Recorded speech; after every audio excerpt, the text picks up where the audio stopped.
Now let's talk about what Governor Walker's motivations are in Wisconsin. Is it to help the average Wisconsin voter, or is it to help his campaign contributors?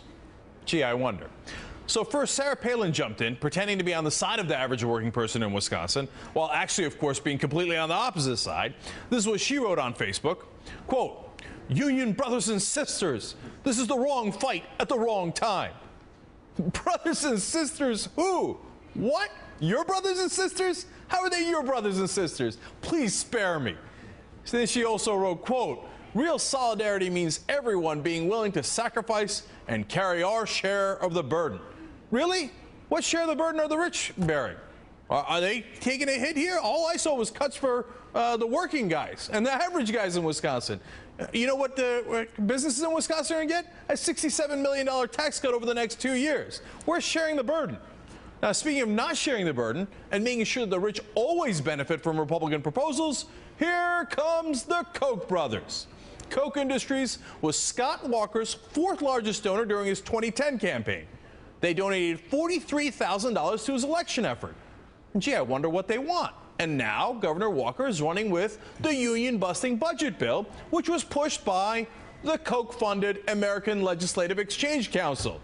Gee, what a coincidence. They pay him, say, to bust the budgets, and he says right as soon as he comes in, you know what, I've got a genius idea. Why don't I bust the budgets?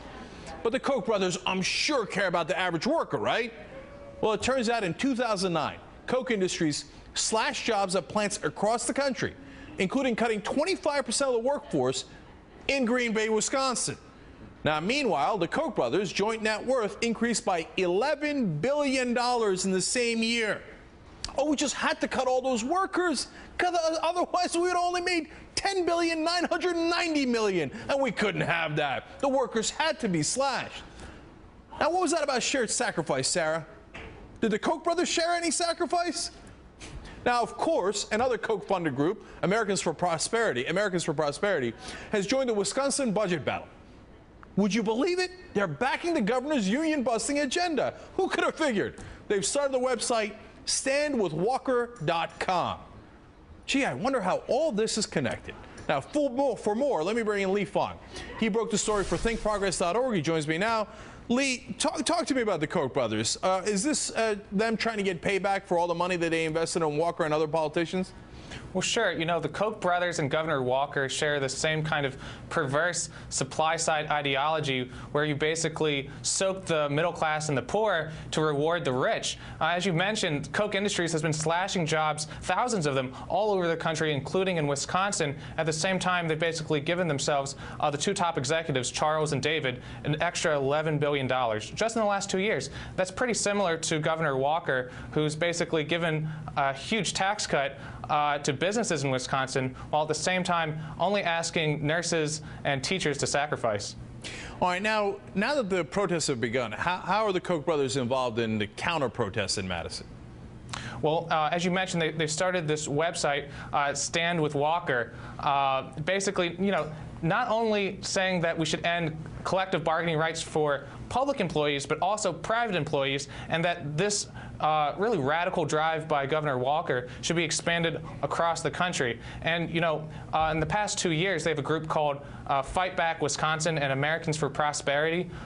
They've been busing people around, hosting tea parties. They've brought in Walker to help campaign for him. Then this past Saturday, they bust in tea partiers and people like Joe the plumber, you know, faux populists, to support him. So they bust these guys in and say, like, and you know, you just heard the governor, by the way. He's complaining about people coming in from out of the state.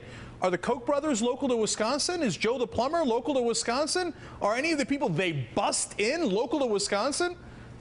Well, they had Andrew Breitbart and Herman Cain, definitely not Wisconsinites, but the Koch brothers do own a lot of companies in Wisconsin. They've a set of power plants, pipelines, lumber mills, and interestingly enough, hidden in this budget bill, you know, we're talking about collective bargaining rights, but Governor Walker also has a line item that allows him to sell off Wisconsin power plants basically with no bid contracts. So it's possible there could be a quid pro quo later this year. Yeah, I'm looking forward to that as well. So let me get this right. They get lower taxes. Who knows what they're going to get in no bid contracts later. You know, if you're looking for actually stopping pollution in Wisconsin, I don't think Governor Walker is going to be your guy.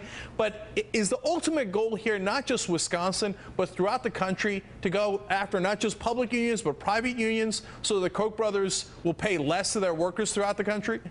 No, it's actually much bigger than that. You know, the Koch brothers want to maximize their political power. That's why they fund the Tea Party movement. That's why they finance this junkets for federal judges program. That's why they finance dozens of think tanks and so-called libertarian nonprofits. You know, this is much bigger than just Wisconsin. They want to crush the labor movement. They know if they have no if there's no labor movement, they have no real opponents. So in 2012 and 2014 and so forth, they're basically unstoppable. You know, I interviewed David Koch, one of the executives at Koch Industries, and he said this is just the beginning. He plans to expand this campaign in coming years.